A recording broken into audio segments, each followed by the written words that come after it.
नमस्कार दोस्तों, मेरा नाम है आशुतोष और आप देख रहे हैं डायनामिक इम्पल्शन। आज के इस वीडियो में हम बात करेंगे 17 अक्टूबर 2022 के करंट अफेयर्स के। और ज्ञान को कभी भी छोड़ना चाहिए, इसलिए वीडियो को अंत तक अवश्य देखिएगा।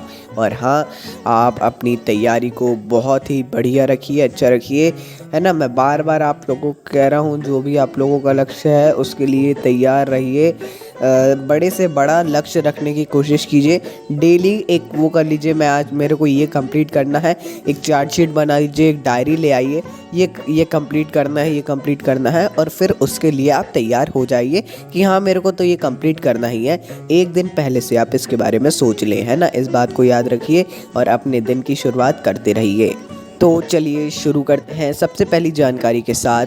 मध्य प्रदेश में देश में पहली बार MBBS की पढ़ाई को हिंदी भाषा में शुरू किया है। मध्य प्रदेश राज्य सरकार ने इसका उद्घाटन केंद्रीय गृह मंत्री अमित शाह जी ने किया और MBBS की कुछ हिंदी माध्यम की पुस्तकों का भी विमोचन किया। जैसा हमने बताया, ऐसा करने वाला ये भारत का पहला राज्य बन चुका है। बहुत ही ज़्यादा अच्छी एक पहल है। पहल क्या है, बहुत ही अच्छा इनका कार्यक्रम है पूरा। बाकी अवश्य ही सफल होगा, मुझे तो पूरा विश्वास है, क्योंकि हिंदी माध्यम के बहुत से लोग हैं जो MBBS में आगे बढ़ना चाहते हैं, है ना। इसको याद रखिएगा, क्वेश्चन इंपॉर्टेंट है जैसे हमने बताया। बाकी और जानकारी इसके बारे में ले लीजिएगा। केंद्रीय गृह मंत्री अमित शाह जी की एक और जानकारी है, आगे ही दूसरी जानकारी ही है इनकी, उसको भी देख लीजिएगा। चलिए आगे बढ़ते हैं। केंद्रीय गृह मंत्री अमित शाह जी ने, जैसा हमने बताया, इनकी जानकारी है, इन्होंने मध्य प्रदेश के ग्वालियर में राजमाता विजया राजे सिंधिया हवाई अड्डे के एक नए टर्मिनल का शिलान्यास किया। विजया राजे जो राजमाता है, राजमाता विजया राजे सिंधिया, इनकी अभी पुण्यतिथि भी थी। उसके उपलक्ष्य में ऐसा बोला तो नहीं जा सकता है उसके उपलक्ष्य में, क्योंकि पहले थी।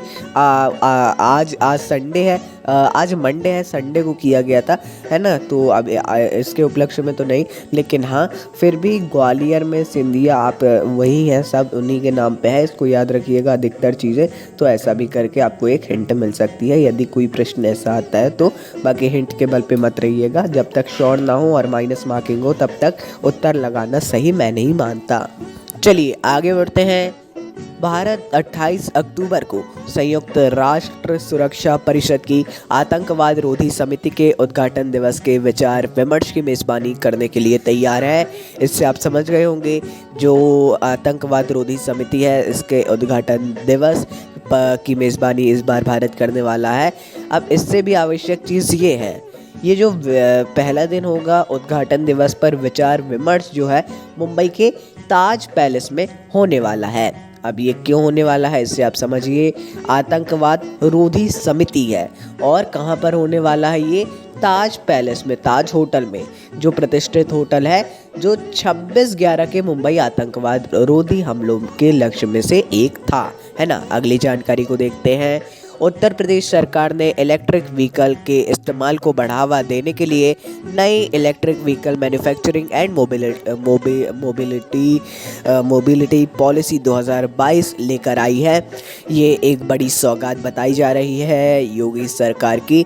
वाकई में बहुत ही अच्छी बात है। पढ़िएगा, यदि उत्तर प्रदेश से हैं तो अवश्य क्या, बहुत इंपॉर्टेंट हो जाएगा पढ़ना इसको। जिस राज्य से आप हैं उसको पढ़िएगा, चाहे आप राज्य की PCS देने वाले हों चाहे ना देने वाले हों, समय हो तो किसी अन्य राज्य के भी हैं आप, तो भी इसको पढ़ सकते हैं। बाकी मैंने थोड़ा बहुत इसके बारे में देखा, समय उतना तो नहीं था, लेकिन हाँ फिर भी मैंने देखा, अच्छी है, बहुत ही मतलब सही ढंग से इसको बनाया गया है और भी राज्य ऐसा कर चुके हैं। चलिए अगली जानकारी की ओर बढ़ते हैं। अगली जानकारी, हाल ही में मेघालय में मेघा कयाकम 2022 का 5वां संस्करण शुरू किया गया है। जो ये मेघा कयाकम महोत्सव है, ये इसमें इस बार New Zealand, United Kingdom, Germany, France, Canada जैसे प्रमुख साहसिक जल क्रीड़ा देशों से भागीदारी के साथ ज़बरदस्त प्रतिक्रिया मिल रही है। ये 5वां संस्करण था, इसके पहले भी 4 बार हो चुका है। इसका मतलब है एक बड़े रूप में किया जाता है। हर राज्य का कुछ ना कुछ विशेष तौर पर ऐसा होता ही है।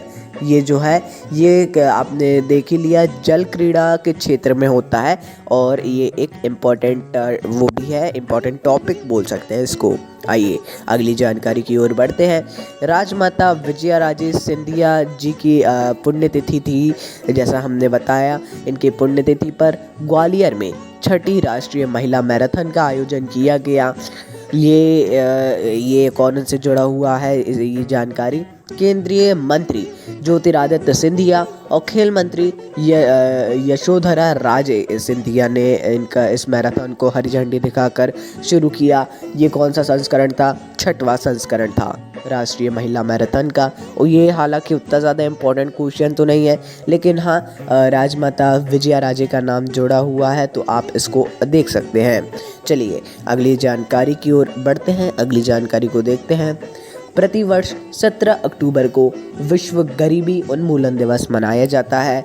दिवस वगैरह की जानकारी आप सभी को मालूम है, इम्पोर्टेंट होती है।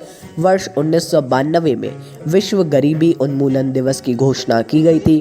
तभी से यह दिवस गरीबी हटाने के प्रति जागरूकता को बढ़ावा देने के लिए प्रतिवर्ष मनाया जा रहा है ना। इम्पॉर्टेंट क्वेश्चन है।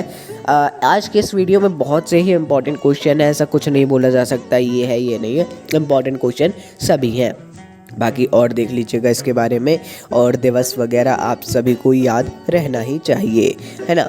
चलिए तो अगली जानकारी की ओर बढ़ते हैं, लेकिन हाँ उससे पहले एक आपको जो होमवर्क है वो है कि आपको इस बीच 15, 16 और 17 कौन कौन से दिवस मनाए जाते हैं उसको कमेंट सेक्शन में अवश्य बताइएगा। चलिए अगली जानकारी की ओर बढ़ते हैं। रक्षा मंत्री राजनाथ सिंह जी ने सशस्त्र बल युद्ध हताहत कल्याण कोष में योगदान के लिए माँ भारती के सपूत वेबसाइट को लॉन्च किया है। ये त्रिसेवा कोष का उपयोग सैन्य अभियानों में अपने प्राणों की आहुति देने वाले 3 सेनाओं के कर्मियों के परिवार को वित्तीय सहायता देने के लिए किया जाएगा। अमिताभ बच्चन ने भी इसमें सहायता दी है और एक बड़े लेवल पे वो सामने आए हैं, है ना। ये नाम हमने बता दिया है। बाकी बहुत ही ज़्यादा अच्छी योजना है। मैं तो बोलूँगा कि सभी लोग जितना हो सके कम से कम तो अवश्य ही दें, है ना। जितना ज़्यादा हो सके अवश्य ही दें। तो दोस्तों बाकी आप सभी लोग जानते हैं, ये भी इम्पोर्टेंट क्वेश्चन था, हमने बताया। आज के इस वीडियो में सभी इम्पोर्टेंट क्वेश्चन थे। आजकल हम जो इम्पोर्टेंट होते हैं उन्हीं को लेते हैं, जो इम्पोर्टेंट नहीं होते उनको नहीं लेते हैं। तो मिलते हैं अगले वीडियो में। कुछ भी कन्फ्यूज़न हो किसी भी टॉपिक से रिलेटेड आप कभी भी बेझिझक कमेंट सेक्शन में पूछ सकते हैं। नमस्कार। डायनामिक